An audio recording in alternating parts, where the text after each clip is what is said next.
Thank you so much for inviting me to moderate this panel. I am Ryan Calo. I'm a law professor and information scientist at the University of Washington. I'm also a member of the AI 100 steering committee, which is something else that Eric has been behind with his family, which is a 100-year study of artificial intelligence, its technical evolution, its societal impacts. Again, a deeply interdisciplinary socio-technical examination of AI. And I was also part of the inaugural panel. It's been really generative and an interesting experience, and I think very, very useful. But I'm here with three wonderful panelists who I will briefly introduce, and then I'll ask them a couple of questions. Incidentally, my connection to this space, one time I had Tony Dyson as my keynote for my robotics law and policy conference, We Robot. And Tony Dyson built R2-D2 for Star Wars. And by coincidence, there was a Costumes of Star Wars exhibit here at the museum. I don't know if you guys, anyone went to that museum. And so I got to walk around this museum with the person who made R2-D2 and see all of the costumes, including R2-D2, with Tony. And the staff was so excited about it, and they followed us around. It was a magical experience. So for me, this is a really lovely venue I'll never forget. I'm a member here myself. Okay, so Jeffrey, just to my left, is the Learning and Impact Officer of Surdna Foundation, which is a race and social justice foundation. I'll let him say a little bit more in a moment about what they do, but it's really incredible work and really glad to have you here. Just to his left is Polina, who is AI and Policy Director for Meta, and we'll hear a little bit more about her role, hopefully. And then finally, Sam, on the end, is the Executive Director of Witness, which is a frontline human rights organization that has, especially in the last number of years, but quite a number of years now, been deeply interested in media integrity, synthetic media, and how to ensure human rights and accountability in a synthetic media environment. I hope we get to hear a little more about that. And so basically, I heard from the panel about some of the things that they wanted to surface, and so I synthesized that into 3 questions, and then we'll open it up for your questions in just a moment, okay? And so my first question is a kind of dual question, okay? So the first part of it is, I remember hearing recently this podcast that's on the New York Times. It's called Hard Fork. Does anyone listen to Hard Fork here? You do? Right? So they did this top 10 technologies ever. Okay? This was one of the things they did, which I thought was hilarious. And so the first one was fire. Okay? And you're like, oh yeah, fire, that does seem useful. Which they said was the only technology that was stolen from the gods, which I thought was very dramatic. The next one was electricity. Oh my goodness, you know what I mean? Electricity, right?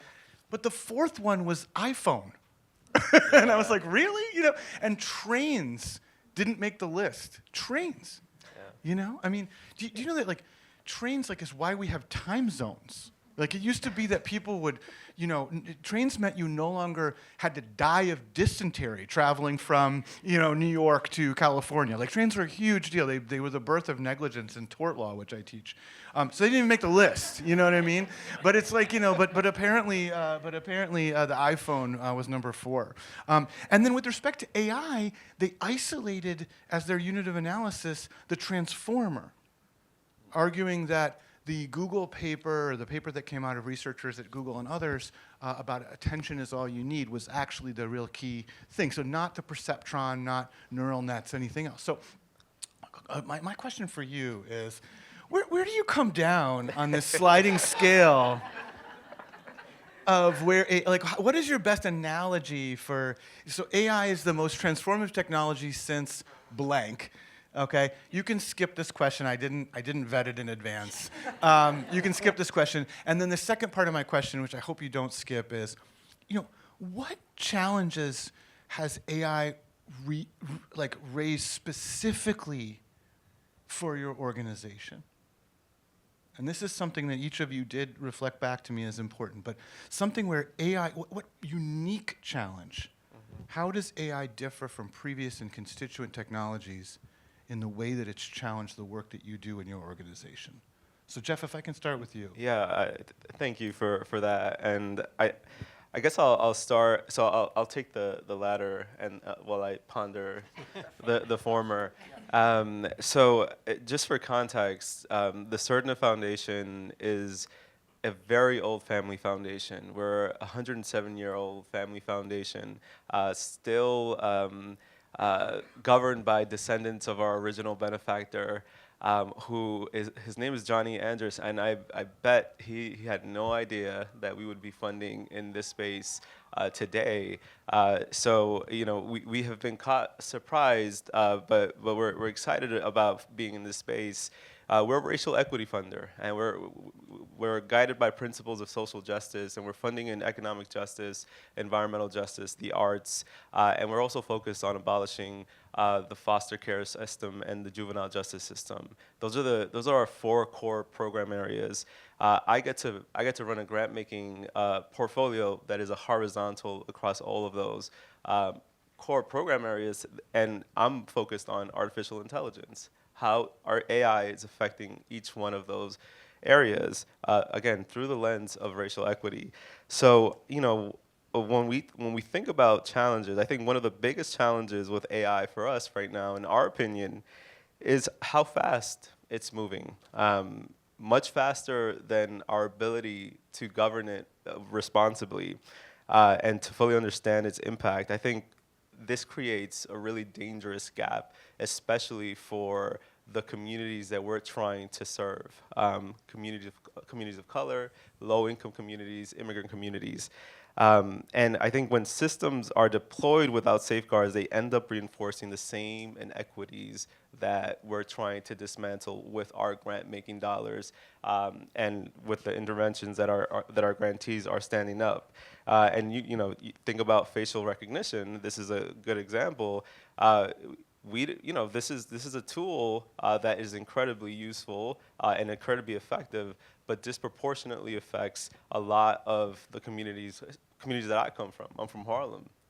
This is something that has disproportionately affected Black folks and has been used in ways that has perversed the criminal justice system.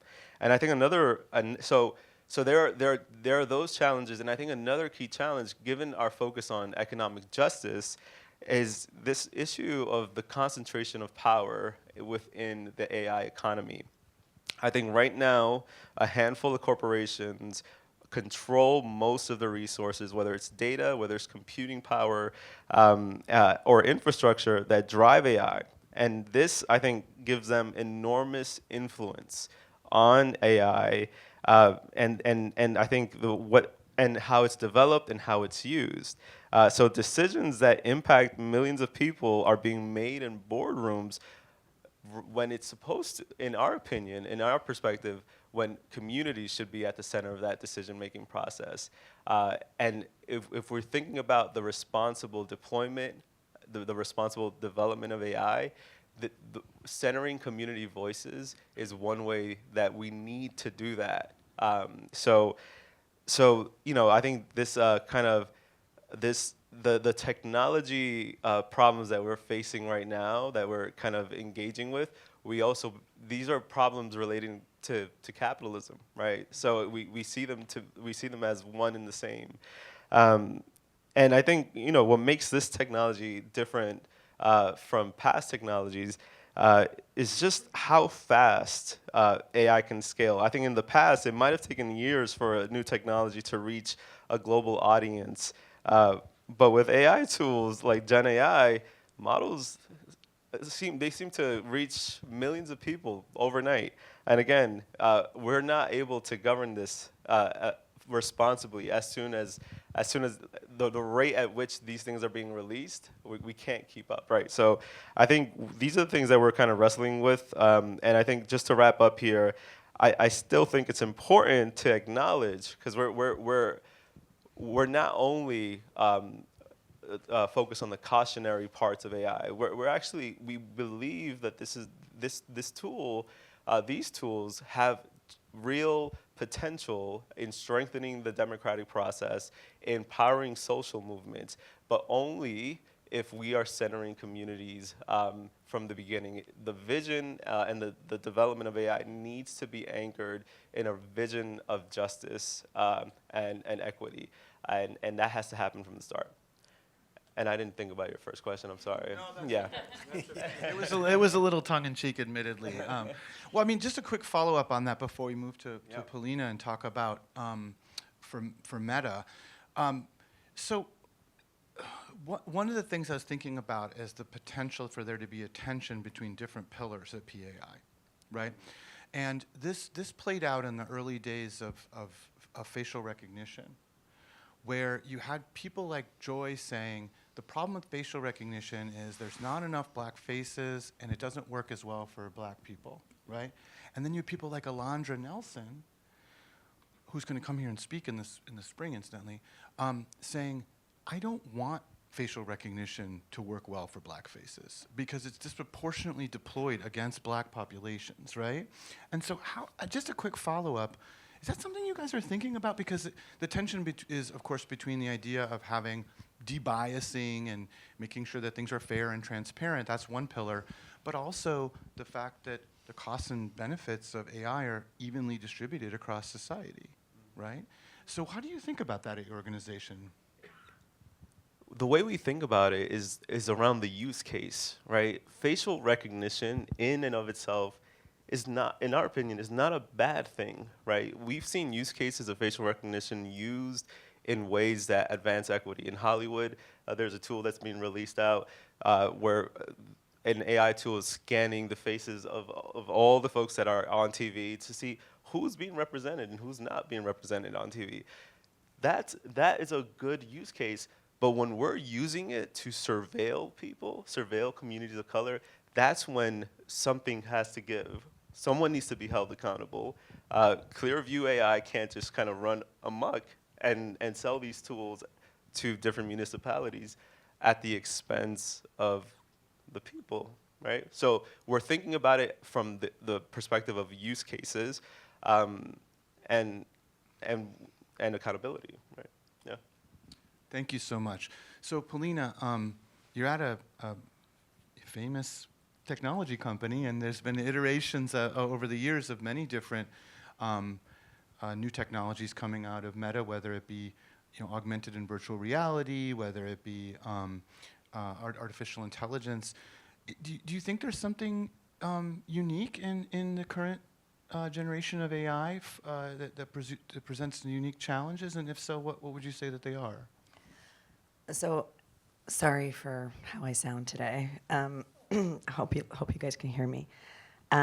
Yes, I think there are definitely unique challenges to the technology. One, I think Eric pointed out already during his talk, which is this duality, right? This dual use of the technology. We wouldn't be here if there weren't potential for incredible benefits. We also wouldn't be here if it wasn't for the risk. And so that is, I think that is a big challenge, and that's one that we think about and wrestle with every single day. And one of the ways in which I think the net new challenge is how to bring voices into how we build a technology. One of the ways in which I have been working with my team over the years is how do we make sure that we're building this technology for people and with people, and that they don't feel like it happened to them. And this is why I'm so excited about the community forums work. This is actually why I'm super bullish and excited about open source, because when you release the tools out into the open A, they can be interrogated by millions of people and researchers. They could also be used by so many different organizations and companies and developers in all around the world, and not just in these concentrations of power communities. And so this is one of the reasons that I think the challenges are very unique to the technology, but the other part that's really interesting is that we actually have a very net new opportunity for more voices being heard in how we build it, because when you release it out into the world, you're then taking those voices back and constantly improving the technology and making sure it works well. It works well for everyone. It works across languages. It works across modalities. And also, like, which features are not interesting and people don't actually want them. So one of the things that I'm really bullish on also is AI for science, and potentially, bringing up more AI use cases that can solve big problems that we have in the world and in our own communities. And for policymakers themselves, they can take it, they can modify it, they can do it for their purposes at the same time.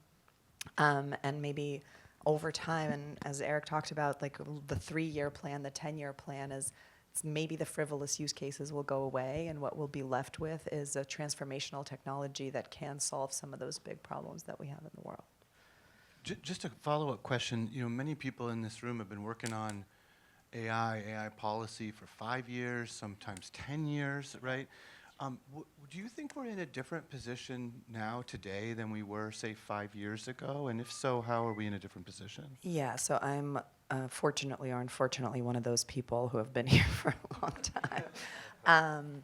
Yeah, so I started doing AI at Uber and at Airbnb, and we were, using predictor systems to determine pricing and location, and using third-party platforms to understand if users were going to, how high is the potential for fraud from particular types of users and hosts, and like being able to identify listings. And those systems were, that was the time that I got into AI, because they were really affecting people in the real world.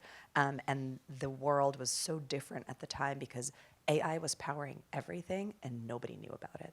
Like the things that you were talking about in the criminal justice system, there were ranking and recommender systems. AI was being used for facial recognition. AI was being used for sentencing guidelines. AI was everywhere, and actually like super inaccurate and not having fantastic results. And it was being peddled as if it was like this amazing automation tool that's going to save people thousands and millions of dollars. I actually loved the book AI Snake Oil. If you guys haven't read that recently, I think it like talks about these topics really well. But yeah, and so that was the opportunity there, was like, how can we be more transparent about these technologies? How can we make sure that people understand that these things are being used? How do we bring more notice to consumers? How do we bring more notice to recourse to those consumers who are affected by the technology? And I think the world is different now because people are interacting with AI in a very specific interface, and they were able to start to understand, like, oh, I know what AI is. Like, it's that chatbot. I know what AI is. It's that thing that I can create images with.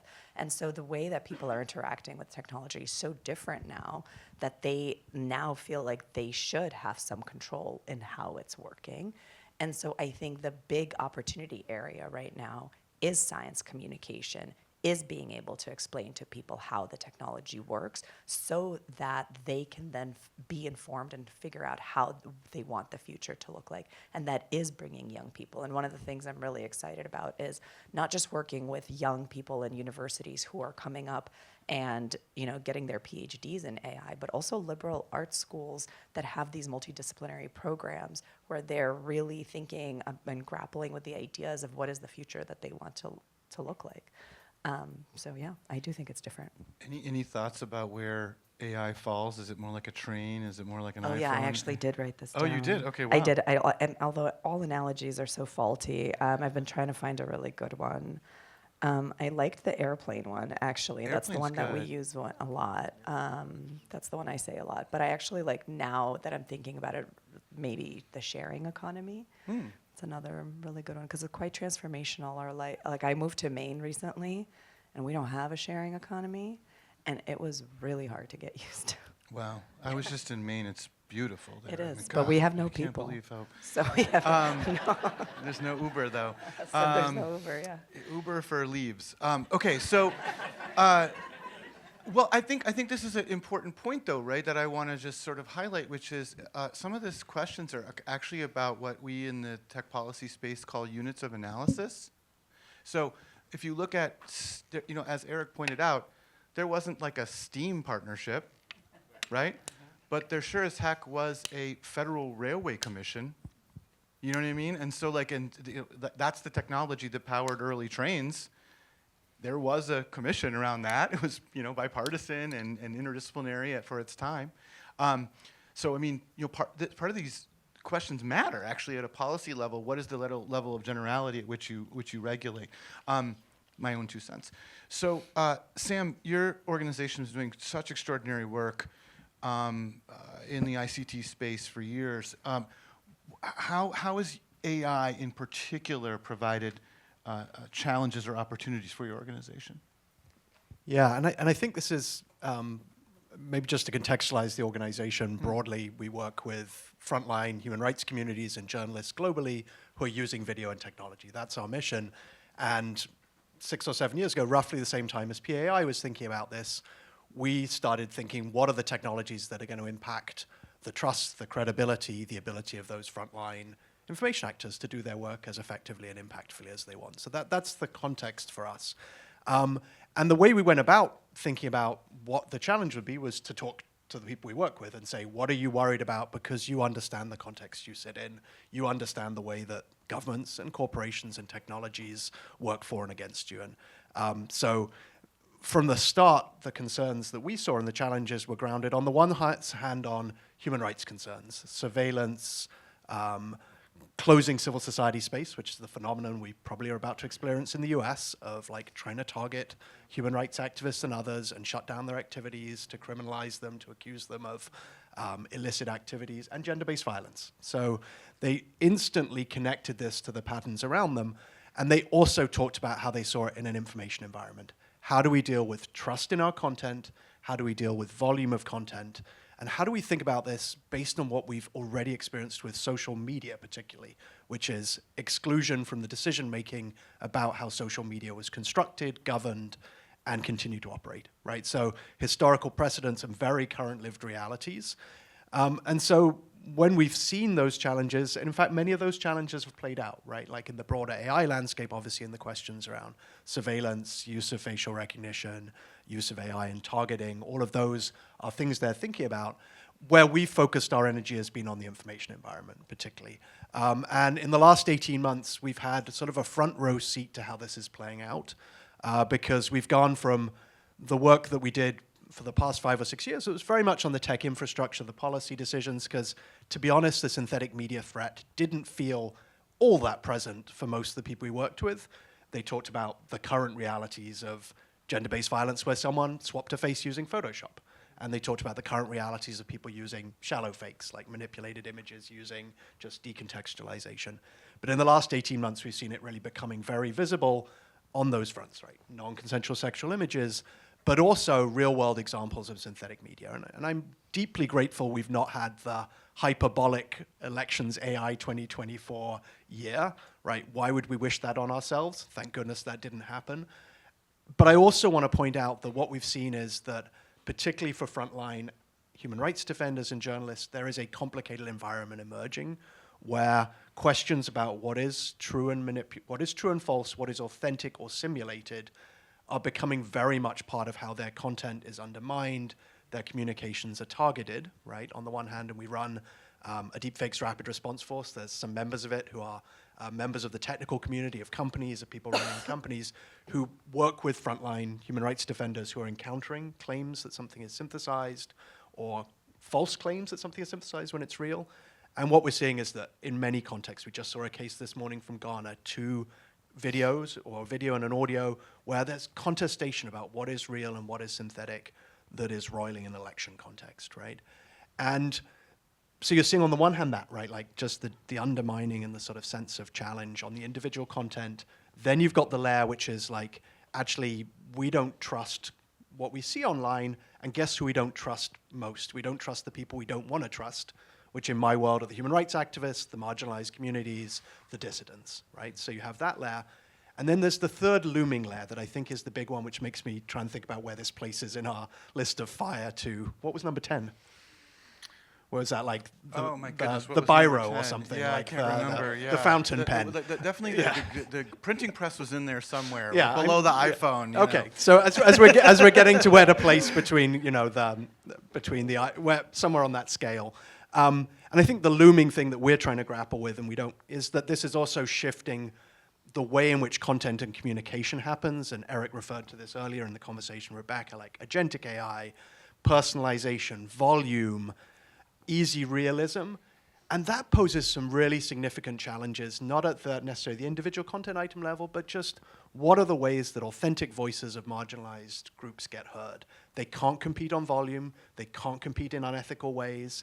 They probably don't want to do personalized targeting that is deceptive or anthropomorphic communication that misrepresents, all of those things that are kind of some of the possibilities of AI. And so a lot of when I look at the challenges is like, how do the groups we work with adapt to that in a responsible way? They can adapt at a functional level. They can blur faces better. They can, edit a video better. How do they adapt at a much more big picture level in that information environment? So for me, that places this quite high on the transformative level. And I also say this, having spent 25 years working with the waves of technology and human rights, from the internet to the to video streaming, to the mobile internet, to live streaming. Many of those felt quite incremental, while this feels quite conceptually different in a way that I think is also fundamentally quite challenging to a lot of frontline information actors. Can I just ask you, Sim, what has surprised you in this space?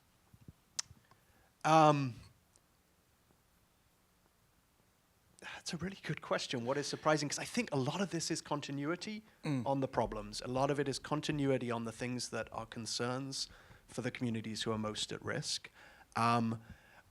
Maybe I'm surprised sometimes that we haven't got a more resilient response, and this comes out of even, I don't think PAI is part of this, but like this year of sort of the hype around technology is we've not worked out how to talk about technology in a way that's helpful. Right, and so I think about the AI and elections discussion, and the frame of the work at Witness has consistently been prepare, don't panic, because hyperbole, concern about what a technology can and can't do leads to distrust. It leads to the manipulation of it. There was an interesting research report that just came out from ISD looking at discussion of AI-generated images in the US elections, which found that huge numbers of people were misattributing use of AI to real images, misattributing agency in using AI on a partisan basis. And I think a lot of that is our failure to consistently communicate what is possible and not. I'll give another example there is we had another example in our deepfakes rapid response force from the Ghanaian elections. Vice presidential candidate denies a speech he gave in front of a crowd, right? It's like, no, that is not a deepfake. Like there's like people filming in the crowd. It's a crowd scene.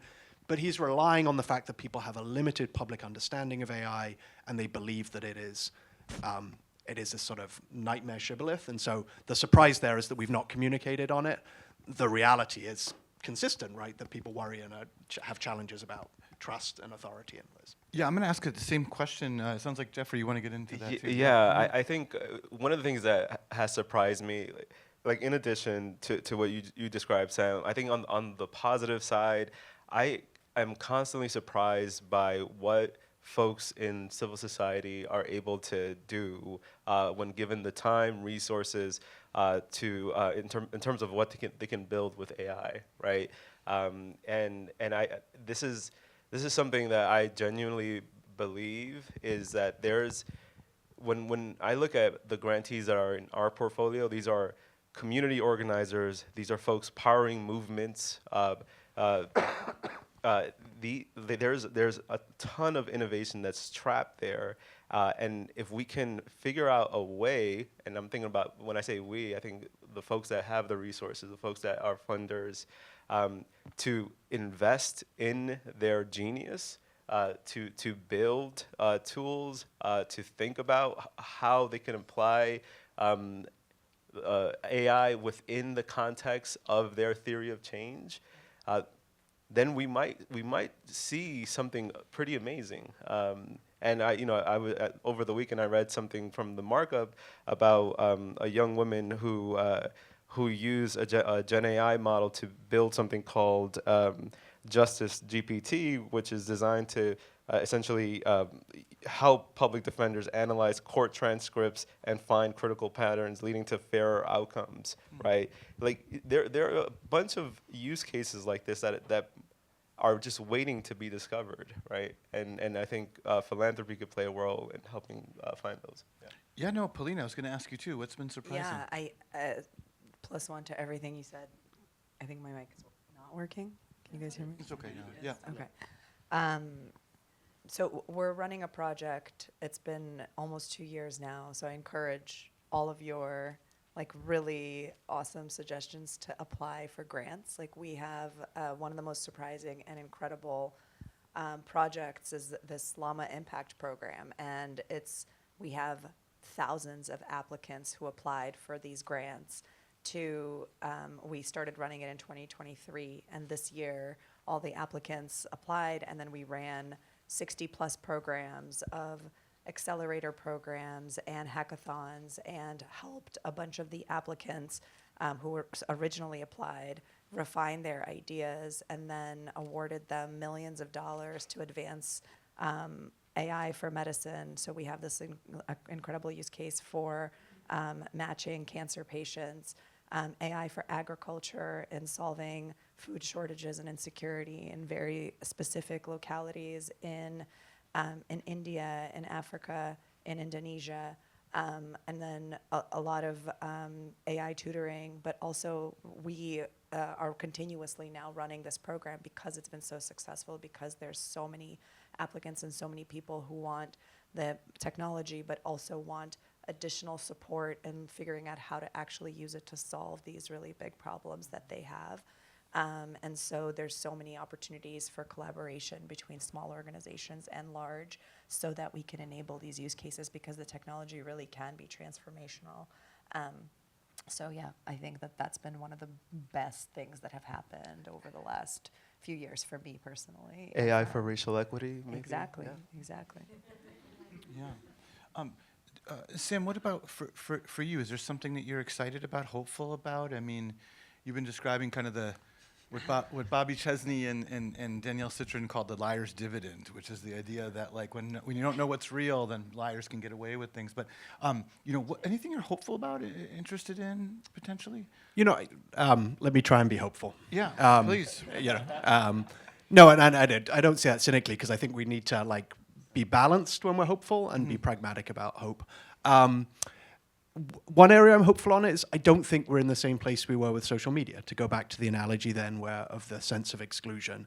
But that does mean that, for example, the next 2 years are really critical to get it right on how we build the tech policy and infrastructure and how we invest in communities, right? I don't think the two sit separately, right? So when we look at what's happening now, if we get it right in the next couple of years and we invest deeply in making sure we have AI infrastructure that is rights protecting, accessible, non-discriminatory, and we come up with policies aligned with that in as many jurisdictions as possible, then we will make it easier to have the adaptation of communities to be able to find their ways, exactly as Jeff was describing, of using this in powerful ways. And I think it's disruptive what I'm describing in terms of content and communication, and I am fearful because I think it leans into some trends that are really hard to deal with from an ethical point of view and a trustworthy information point of view. At the same time, communities we work with are excited about small language models, access to knowledge, as long as it comes with data sovereignty, with control, right? So there's excitement there about that. So I think as long as we do that, and then the second part is I do think you need to deeply invest right now, and I think this is a hopeful thing if we do this right, in the resiliency and capacity of communities to deal, even as we're working on those tech policy and infrastructure. So for us, that's meant investing in, the access to detection technologies for communities. But again, that's intimately linked to the tech policy and infrastructure, because one of the biggest problems we see is that detection tools are not equitably developed and designed. They don't work as well for the communities we work with as they do for people in rooms in North America, and they are not there's neither an equity in access or design, right? So even as you're thinking about how do you help literally a frontline journalist, user detection tool, we've got to say, how are we making sure that the benchmarks, the training data sets, the design of those technologies enables them as equally as it does a journalist at the New York Times or a researcher in Witness. Okay, I have, of course, timed this absolutely perfectly, and now it is time for your questions from the audience, and I can see people already have them, so please do. This is such an opportunity to talk to three wonderful people in the space. Thank you guys so much. Oh, wow. I'd be so curious to hear your perspective from each of you around some of how you've talked about this work, and kind of what I've seen is it feels like we're a bit in like a wild, wild west era, where everyone's trying to figure stuff out, and it's kind of all over the place. So looking ahead, I'm curious on the role of centralizing certain things versus keeping power and control decentralized, and wondering, and it's probably a mix of both, but like what things do you think need to be centralized, and what things do you think need to be kept decentralized?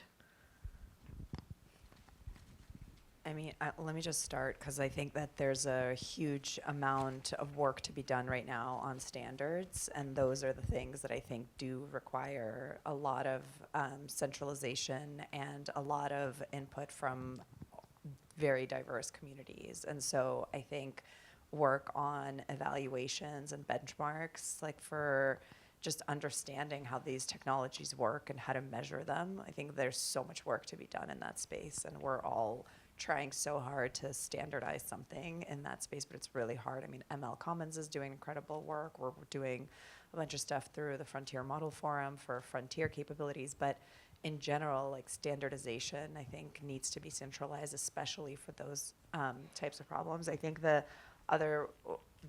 work of PAI is so important, and a lot of it I consider central to my role and to my team's role. And like the work that Claire is running on synthetic media, the role that Madhu's running on critical safety, like those are really important to get right. And so we really hope that PAI would be the centralizing function on expectations. And I think the case studies was just like a really great example of it, because there's the synthetic media framework, but then all of us wrote case studies about, well, this is how it worked and this is how it didn't. And then it provides a lot of opportunity for synthetic media framework to be optimized to actually map to, issues of materiality, for example, like we talk about all the time. So I think that there's a lot of centralization and standardization that do need to happen on core topics. And then I think from what needs to be decentralized are the use cases and the actual technology and data. Like people can take the data that they need, fine-tune the models for their own purposes, and deploy it in the way that they need to specifically address their individual goals and needs. Can I add something there, which is, standards are a really good example of centralization. They're also an incredibly fraught space for getting it right. And like the space we've been involved on standards is around disclosure and provenance, and that has profound implications for freedom of speech, for privacy, for access and discrimination. So yes, they need to be standardized, because otherwise it's impossible to interoperate, for people to feel consistency. But again, it's that window is like a lot of that is starting to set in place in the next couple of years, and how do we make sure that we get it right? So centralization it can be a really good thing, but it depends who gets to do the centralizing and whose voices remain as part of that. So I think that's a really key thing I want to emphasize in terms of sort of centralization. I also want to observe, and I think this is from a civil society perspective, that there's also the flip side of this, and this is from the AI policy side, is the proliferation of venues, right? And this may sound ludicrous, but it's like there are too many places to talk about AI at the moment, and that is sometimes a strategy for diffusing the power of civil society, is because you don't have the capacity to be in all those spaces, right? And so I also want to although let 1,000 flowers bloom in the AI policy space may seem like a wonderful idea, it's actually also disempowering to civil society, particularly global civil society, which can't travel, can't get visas. But even a relatively well-resourced civil society organization like Witness will not be able to be in all the spaces we need to be, because we can't compete with governments, with corporations, and others. So sort of thinking about even 1,000 flowers blooming on dialogue can actually be dangerous to how you think about having, key values represented in this sort of crystallizing moment. Yes, I appreciate that point, and it actually like runs contrary to what I was about to say. But it is. I think it's right, and I have this sense of urgency of how do I get AI on the agenda of our grantees who are doing the very important work of holding folks accountable, of ensuring democracy remains intact in this country. Like they should be in this room right now, and they're not. And you know we're trying to get this on the agenda. So it's a balancing act for sure. Yeah, and I think that's the positivist view is actually we need more people engaged from civil society, and we'll still have the problem of venues, but at least we won't be. Right. Yeah. Other questions?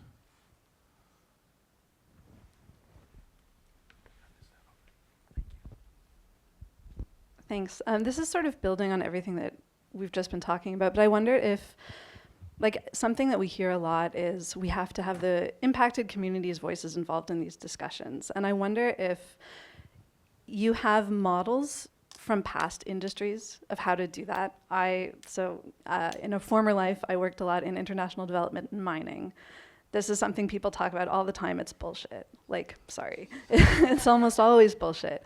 It's window dressing. It's corporate social responsibility. It's not meaningful engagement. So I wonder if you have models for how that's been done well or how it's been done badly and how you want that to change. And I think like the many fora is one aspect of that. You've touched on some of the others, but just wondering if you have sort of models in mind for what real engagement actually looks like. I'll jump in first. And yeah, prior and informed consent. Yes, we've seen that one. Yeah, this is the mining one of like where it's there's a tick box you need to have around community engagement. I'll actually say something, given we're in Seattle, like we used as a methodology, and I think this is the precursor stage to having participation in bigger forums, is for communities to work out why they want to be engaged on this versus 1,001 other things that may be priorities. And we used a methodology in our consultative work that actually comes out of the University of Washington, the Diverse Voices methodology, because it's a methodology for basically reducing the sense that technical expertise matters more than lived and professional expertise and moving very rapidly into a substantive conversation. And we found those types of methodologies really helpful, say, in 2018, 2020, to say, oh my goodness, deepfakes, that feels completely nuts to you and can feel completely technical. Let's get beyond that super quickly to have a substantive conversation about what you see as your needs and demands. And so I think that's a really important precursor state because then communities and civil society organizers can decide, I want to be engaged on this, and then the next step can happen, right? As opposed to it's like you've come and said, we've done the thing, thanks for coming to the workshop, we're done. Yeah. I just want to interject. If anyone wants to learn more about Diverse Voices, it's a Tech Policy Lab project, and there's a 50-some-odd page how-to manual on our website. And PAI has been absolutely wonderful partner in terms of disseminating that work and using it within its own organization. And thank you also for mentioning it. I mean, one of the things that I'm really excited about and what we've been trying to do is called community fora, and like one of the ways in which you do it, and so we did it a couple of times last year, and last year 2024, and we will continue to do it in 2025, and we're always refining the program so that those voices are heard and embedded in the product, and we're going to do it across industry ones so that there's so that for the problems that face all of the industry groups, we go to one community forum with and we're being helped by multiple academic organizations that are expert in the work because we don't pretend that we are the experts there. I think like one of the other things that I just really love about generative AI technology is the reinforcement loop though. Like there is such an important way in which everyone can participate in how the technology works by just using it and up-ranking or down-ranking something. So that's also just like a very simple way that everybody can be deeply involved in the life cycle of the data as well. And that's something that we need to just continue to educate people about, that they do have a voice in how the technology works by using the features within the models themselves.